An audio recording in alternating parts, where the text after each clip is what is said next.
Then, without any further ado, I'm going to introduce our wonderful speaker today, speaker storyteller, and both and all, uh, is Carolon Donnally. She is not only an affiliate consultant of design learning, but she's a master in organizational development and a burnout prevention specialist. I am so excited to have her today to share her journey. I think personally it was something, just hearing a little bit of it, I learned so much. So I'm excited to share in that learning with you today. A quick little technical thing. Um, we are not going to spotlight anyone anymore because I think it's nice to stay in this community if you're in gallery view. If that's distracting for you, please do feel free to go to the view button in the top right and then change it to speaker view, and then you'll be able to just see Caroline talking or myself project. So thanks so much, Caroline, for being here. It's wonderful to have you. Yeah, it's good to be here. So glad to be with all of the amazing humans. So, yeah. So before we get into some of the specific questions, I'm just curious, why did you say yes to the invitation that we provided not that long ago? But why did you say yes to be our storyteller today? Yeah, I was telling my small group about this, and I think that for me, because of the fact that the statistics around burnout, especially as you are navigating the late stages, and it's 1 in 5 individuals who are in the latter stages of burnout actually contemplate suicide.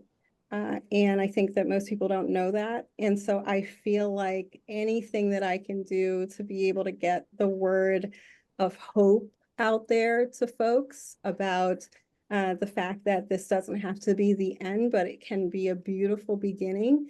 I try to take every opportunity to just be able to do that. So that's why I said yes. Awesome. Love it. And thank you for saying yes, Caroline. It's been great to have you as a colleague and a friend for a few years now as we go forward. So maybe a similar question as we kind of get going as far as, why you chose to be here today. But why did you choose to be on this journey that you've chosen as you've developed and grown in anywhere you want to go with that and your choice you made to actually be on this journey? Yeah. I don't know that this was a choice for me. I don't know that anybody would necessarily choose burnout as a road to travel. I feel like it was something that happened in my journey, and I chose to use the times when I burnt out and the lessons I've learned along the way as an opportunity for me to be able to use that to be able to shed some light on that as an issue, burnout as an issue, but also to be able to provide hope. So I really see my work as a calling, and something that was a calling for me to kind of go and do, and the work that I feel like is kind of the purpose that I'm here, at least for this segment of my life. And so that's kind of what I feel about that. Beautiful. And I'm just curious too, as you're talking, Caroline. So what was the connection or the reason as you chose to get involved with with Peter's work and design learning? How do you see that with burnout? I'm just curious. It's a very fascinating topic. My goodness. So Peter's work, and especially because of the fact that I'm an affiliate consultant with design learning, and I teach flawless consulting and all of those amazing things. And the reason why I feel like that work is there's so much connection and synergy between it and burnout, because even from thinking about the fact that connection and being able to have like real conversations, being able to kind of talk about the elephants in the room, and be able to make, have these vulnerable conversations about the things that matter and are important. That's such a backdrop of Peter's work, and also this whole conversation about belonging, and what does it mean for your voice to be in a room.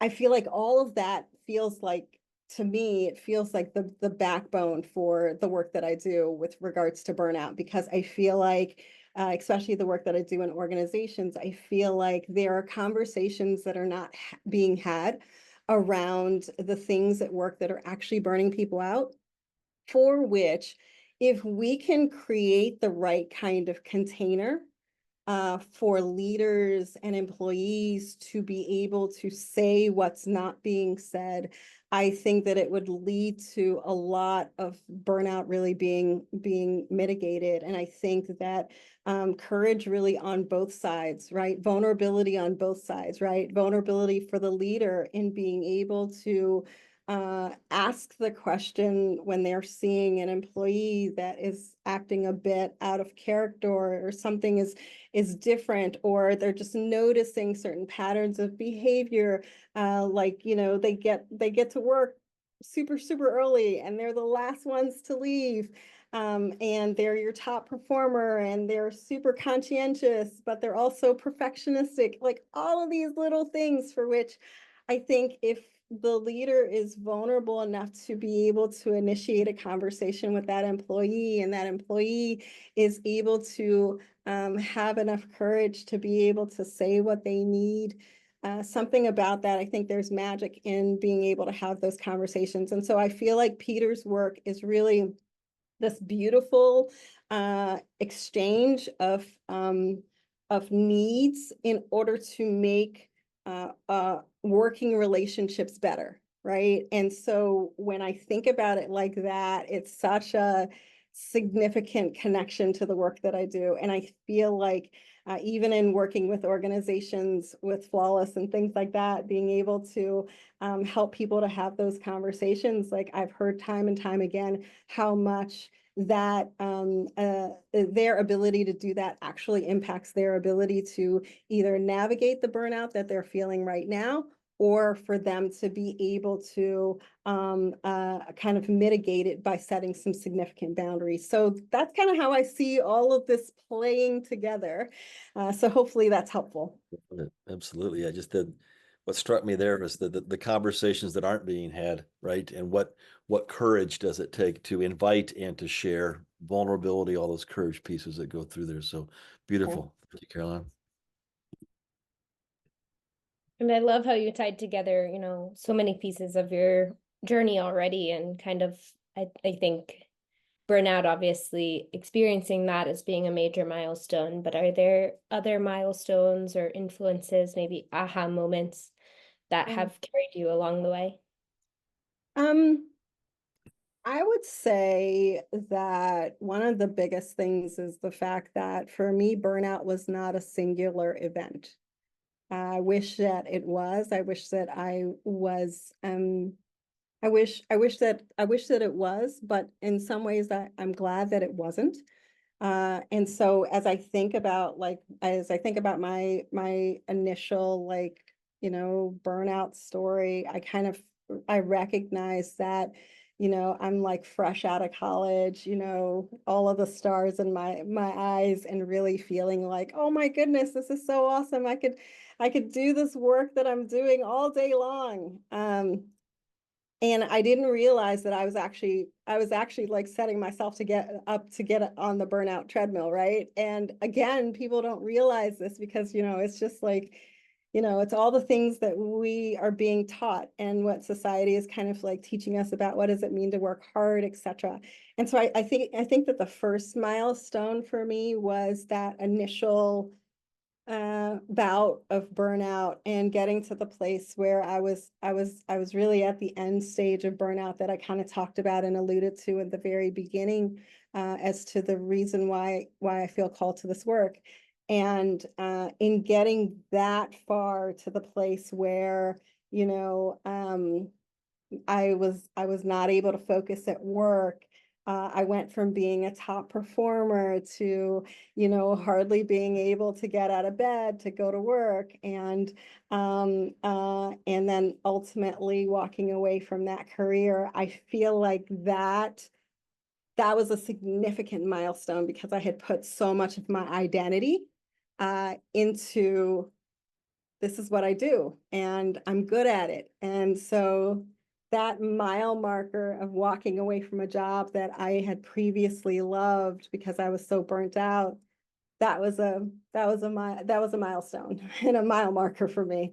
And then I think that starting again, right? Because people don't talk about the fact that, after you've had a burnout incident, that you have to start again, and what courage it takes to start again, and what an impact on your confidence it is to start again. And so being able to kind of start again, um, and starting as an intern, whereas I was a leader, that was a mile marker. And then I feel like as I went along in my career, different things happened that kind of created additional mile markers for me, kind of growing back into the career and becoming a leader again. Going back to school became a mile marker. And then, ultimately full circle, right? Full circle moment, kind of bringing all of the burnout pieces together for me, and ultimately using the things that I'd learned as a coach, as a consultant, some personal development kinds of things that I'd learned along the way to be able to kind of build into what I was going to become next. Yeah, that's so interesting that you mentioned that it's not a singular instance of burnout. It's not a math. It's a journey, almost a burnout journey, which is not the best, but definitely a learning. So Yeah. as you continue this work with others, what continues to surprise you as you work with others? Yeah, and actually I'm going to answer Myron's question because I see that's kind of popping up. How many times have I actually like navigated burnout? I would say that probably in my career, I probably navigated burnout around three significant times, in the span of a number of years, because the thing that, again, I mentioned to my group, but didn't mention to you all, was the fact that all of those opportunities that I had was an opportunity for growth, and an opportunity for me to be able to like step back and evaluate where's this road headed? Am I happy with the way that things are going? Or do I need to make some significant shifts in both wrapping my identity around my work, and also some significant shifts around boundaries and all kinds of stuff. And so for me, that journey, those times when I went through that, it actually, I think, created opportunities for me to reflect that I didn't take those opportunities, but finally I took the opportunity to be able to like sit with the suck, is what I say. To sit with it long enough in order for it to tell me what it was trying to tell me. And I feel like that's what kind of led to my ability to be able to um, feel what I was feeling from the perspective of, is this path that I'm on, this career that I'm in, is it serving me? Um, is it even the place that I want to be? Is it what I ultimately want? It's kind of that question of like, what do you get if you win, right?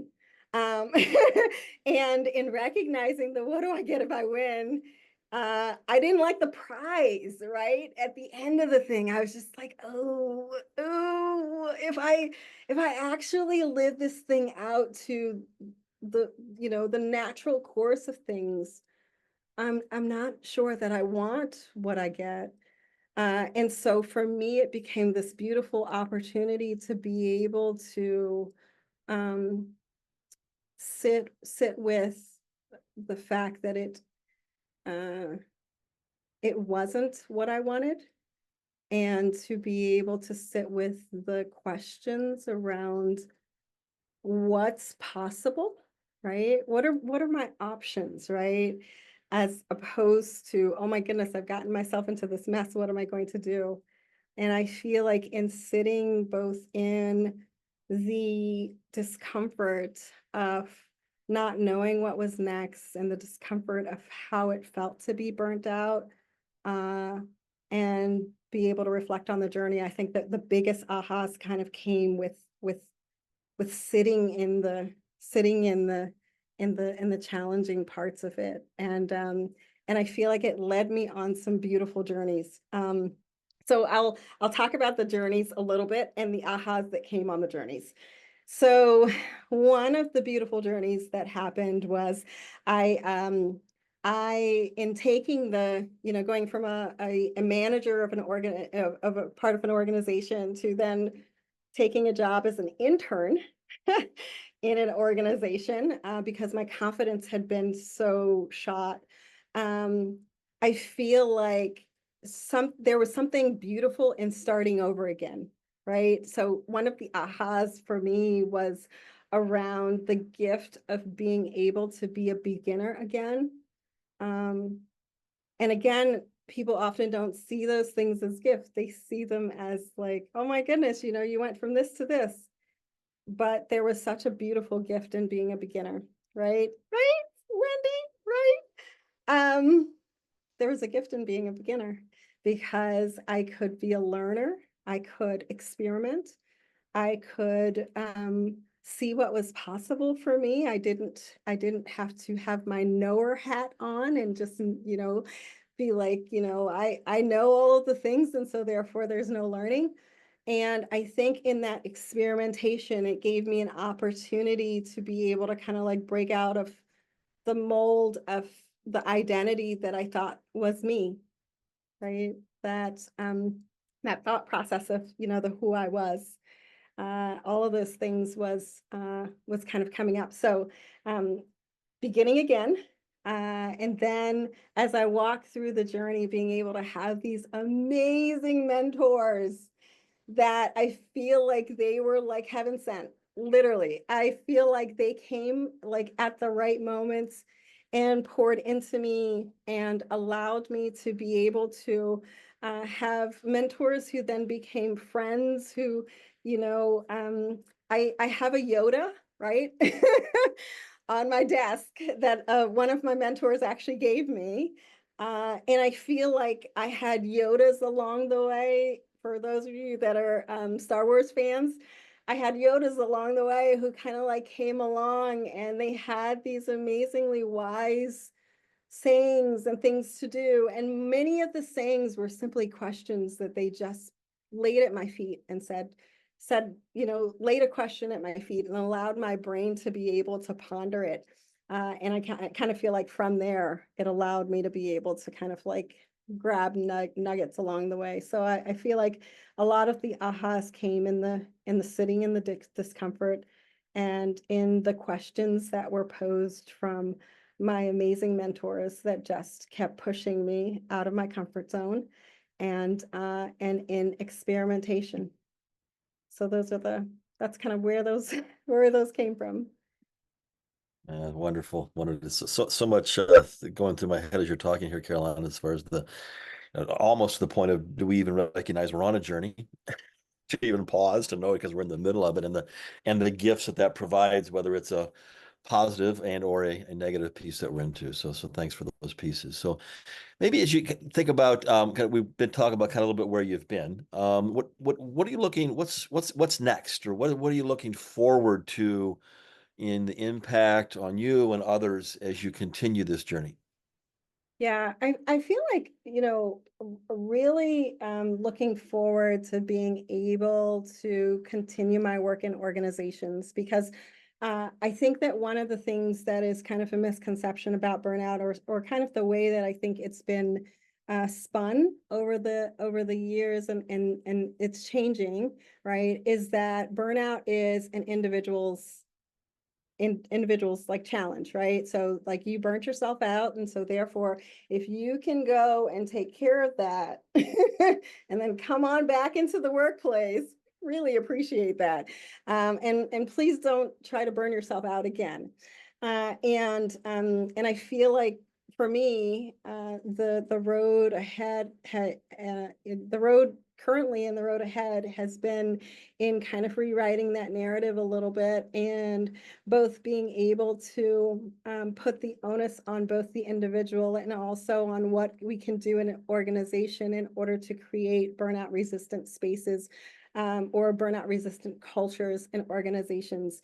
And so I feel like the continued work for me is this work around working really with organizations and individuals in order for us to be able to give, like really equip both with what they need in order to be able to create burnout resistance. And so I've had the opportunity to speak to leaders who are in Egypt and in different parts of the U.S. And I am looking forward with hope, expectation, etc. To be able to impact more organizations and more leaders with the message of both hope for where they are with their journey, whether or not they're burnt out or not, and they need to, be able to kind of build some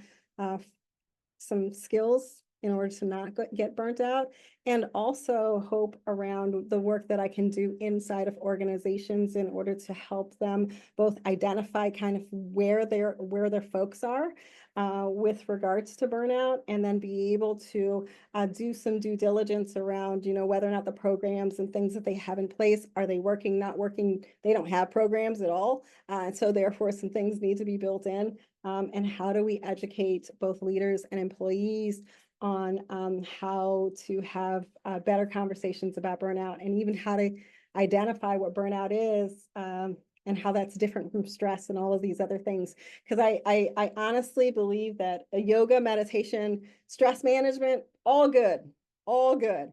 However, do not tell me to yoga, meditate, and have stress management, and we're not dealing with the thing that's burning me out, right? And so I want to have that conversation. And so that's what I'm looking forward to, is being able to create these vulnerable places, these containers for us to be able to have real conversations about the things at work that are burning people out, and hopefully to be able to impact more lives with that message of hope. So that's what I'm looking forward to. Amazing. Thank you so much. Just as a quick follow-up, and you don't have to give us too much away, but I do want to know, like, do you have some specific questions or maybe identifiers that you ask people or organizations that help to identify what that root of the burnout is? Well, because of the fact that we recognize that there's research actually that's been done around like what creates burnout in organizations. And so it is our opportunity to be able to help them to think about, what are your people saying about their workload? What are they saying about the reward system that's currently in place? Do they feel like they are they have the support that they need, both support from leadership and also support from their team that they're working with, in order for them to be able to do the work and or ask for the help that they need if they are struggling, or if something is really challenging for them. What are the policies and what are the things around fairness in the organization, etc. And so it's those kinds of things that I think the research already points to that are kind of indicators of burnout in organizations. And when we talk about workload specifically, because I know that that's the one that often comes up for folks, where they're like, oh, it's this, it's a lot of, it's because of the fact that the workload is too much. Workload has like some nuances in it that I think many people don't take into consideration, right? So there are times when people can burn out because of the fact that it's too much work, not enough resources, and that whole thing around like, we need to do more with less. We need to think about that, right? it doesn't make any sense, right? And so so we need to be able to kind of like figure out like, okay, so if we can't do more with less, can we figure out what our priorities are so that we can be doing the right work that gets us the results that we need in order for us to be able to maximize the folks that we have. And so when we think about workload, it is maybe, you know, too much work, not enough resources, but also we have to be thinking about whether or not people's skill sets are actually aligned with the work that they're doing, or are they kind of in stretch mode all of the time? And so that's a piece of it, as well as there are people in organizations for which they go to work every day and they find no meaning in their work because of the fact that their work is not challenging them. It's not something that they want to do. Um, and all of these things, I think, are things for which conversations are needed in order for us to be able to unpack the what really is and what is needed. And so I really put the onus on a co-creation of the solution, as opposed to this thing where it's just like, you know, one party has to come up with the solution. I think instead it's the leader and the employee kind of working together in order to figure out what's needed. Wonderful, great insights. I think it's also the lot things in the chat around the things around the culture. You know, do we think we are able to say no?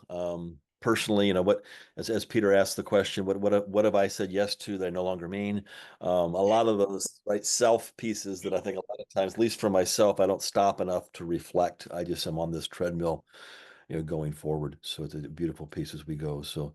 Well, great, Carol. I'll give you a little bit of a break as far as this piece. What we're going to do next is to we'll do breakouts once more for about 10 minutes, and just basically what struck you about what you experienced at listening to Carolon. Then we'll come back for interaction, questions, comments, kind of together as well. We just give a little bit of time in the small group to reflect on what did you hear, and what impact and what struck you about what you heard. So we'll move into breakouts, and then we will come back together for a final piece with Caroline. Could have stayed in my small group for their hours, so otherwise, well, I'm gonna keep moving forward.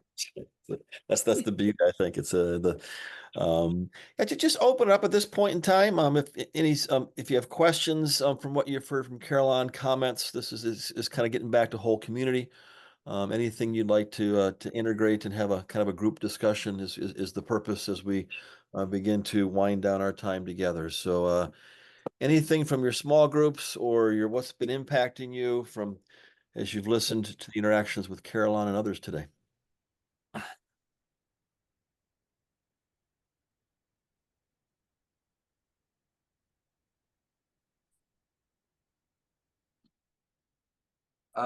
One of the big things that struck me in what Carolyn said, and we talked a little bit about in our small group, is that it really is an organizational and an individual responsibility for people to thrive.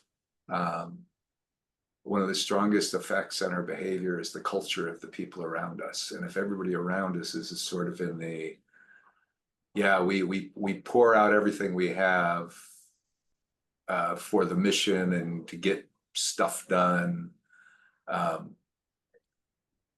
then you're just setting yourself up. You're setting individuals up for burnout. There needs to be a sense of balance between the needs of the individual and the needs of the organization. I work in a lot of nonprofit and Christian things, and burnout's just as bad there as the corporate world. It's not worse sometimes because they think they're doing it for God, you know, or they think they're doing it for this holy cause, right? But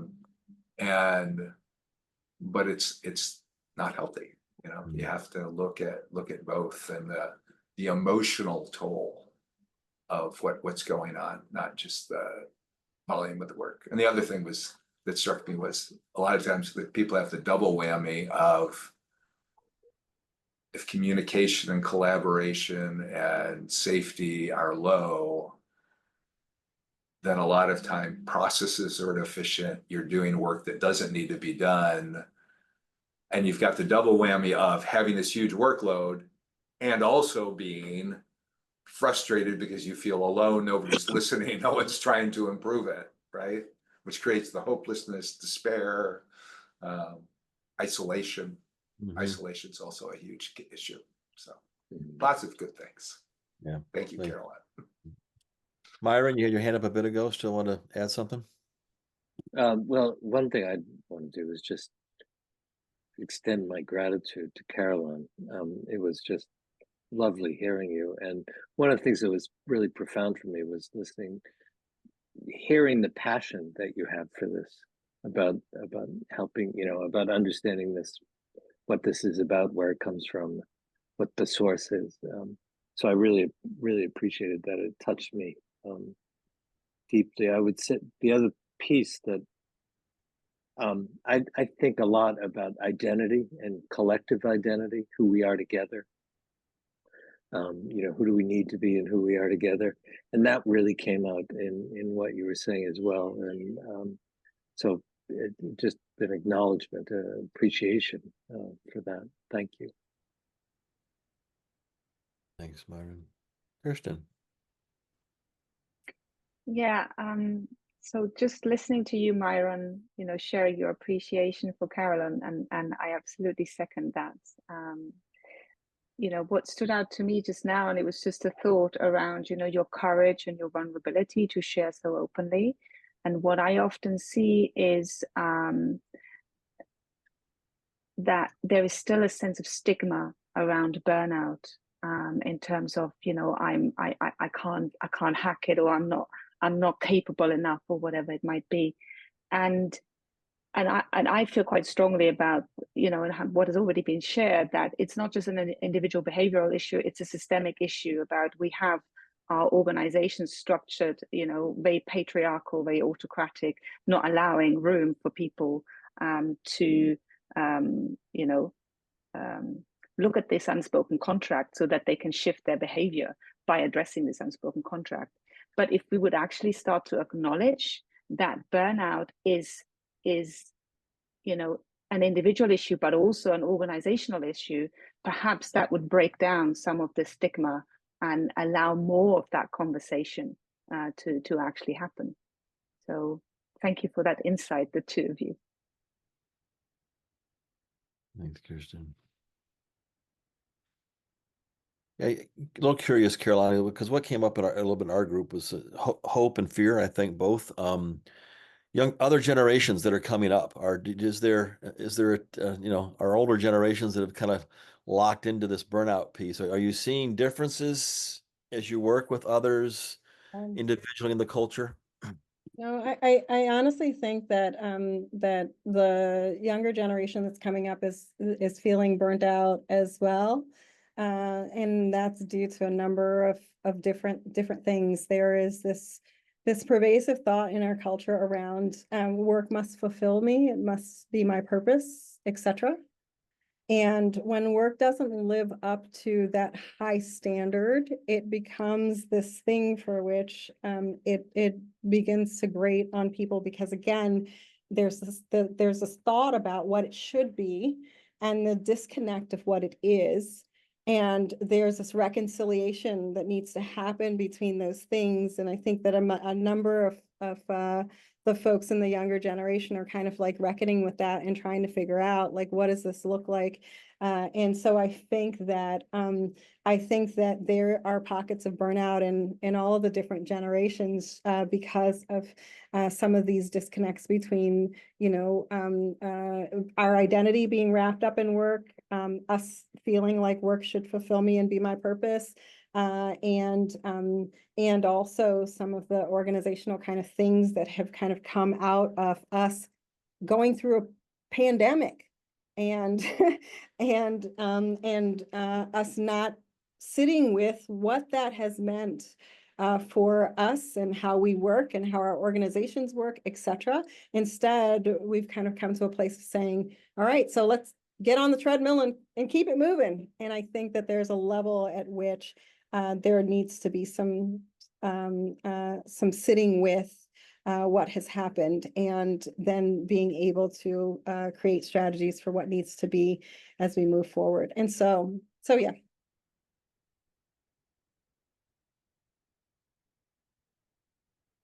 Others who wants to add a comment or a question with your experience today?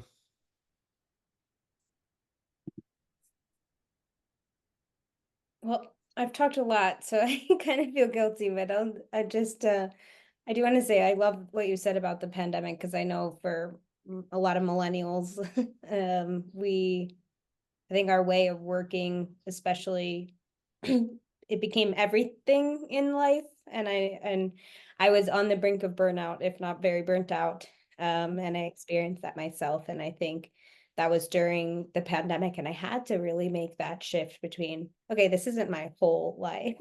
I have I have so many other pieces in this wheel of my well-being, and work is just one. And we were told our whole lives that it's like, get a career, that's your purpose, that's your passion.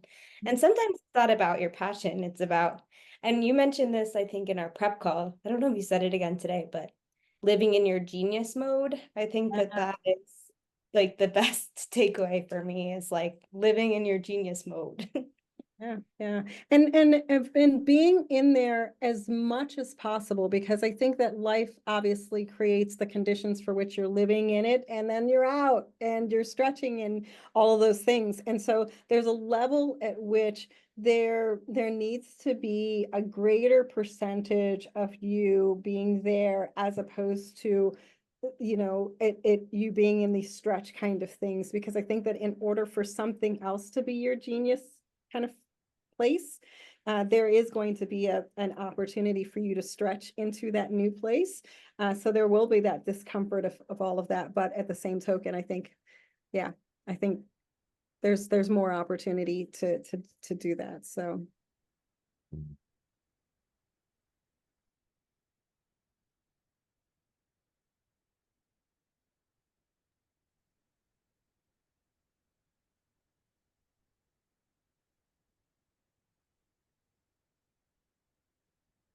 We're beginning to get close to our time together. So as we kind of reflect, specifically, thank you, Carolyn.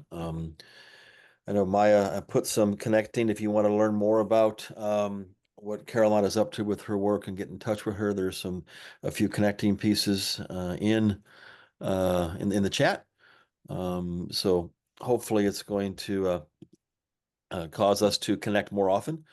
My hope is that we connect in between these sessions. This isn't just about a monthly connection. So I'm going to reflect, I know personally, about my own burnout, whether it was in the past or the future, where it's going. And so thank you, Caroline, for your wisdom. And we'll just kind of leave it. Any last statements, comments, Carolyn, you have for the group as we depart at this point in time until our next gathering? I think the first thing that I want to say is just thank you all. Thank you, Jeff, Maya, everybody, for just the opportunity to be able to have this conversation. And then I so appreciate everybody that showed up and was willing to have these amazing conversations with other humans that you might know or don't know, or any of those things. I feel like this was an opportunity for us to be human with other human beings and be able to perhaps, I don't know, chisel away at that whole narrative and the whole piece around this loneliness epidemic that also fuels the burnout. And so thank you for making space in your schedules in order for us to be able to be with each other. And regardless of where you might find yourself. So if some of the things that I said actually resonate with you and you're like, I think I might be navigating towards burnout, please, please, please know that there is hope. Know that sitting in some of the suck might feel really super uncomfortable, but there is such a gift in being able to sit with the possibilities of what do I do next? How do I navigate this? And who else in my support system might I need to be able to reach out to? What might be some of the asks that I need to have as opposed to just being silent? And so regardless of where you are, please know that there is hope. And again, I'm so grateful that you all decided to spend the time with us. So have an amazing rest of your day. Absolutely. Thanks, Caroline. Thank you Yeah. so much. And just to remind, we all have stories to tell, folks. So share your stories, encourage others to share their stories as well. And we'll until we convene again. Yes, Maya? One thing, I do want to draw everyone's attention to the chat because Andy Roberts shared an amazing sketch of his takeaways from today. So I encourage you all to check that out. I've already downloaded it and I'll add it in the recap with or the next mailer that goes out with the recording. I'll also add that in there if it's okay with you, Randy, of course. Sweet. Thanks for Now I that. go. Now I go bright red. It's a gift. So thank you, Yes. Andy. I've missed that gift from for many over the years, Andy. So thanks for you being here and everybody for what you've offered and what you've given and what you've learned. So thanks all. Have a good weekend. Anybody in the storm, swell, please be safe.